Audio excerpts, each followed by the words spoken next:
Ganyan po ang alagang kosa. Alagang kosa. Sa isda. Yan ang gusto ko.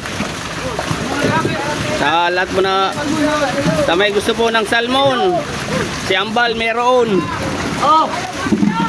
Yes. Ikot mo dyan. Yan. Yan, very good. Tali na yan. At mapaisli tayo. Mapaisli. Para mga tatlong blue yan.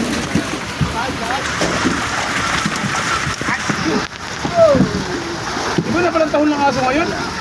Yelong Quezon. Ganyan po mag-yellow ang mga taga Quezon. Infanta Quezon. Tigil tayo na tigil yan. Kaya labas tayo lang yan, Sek.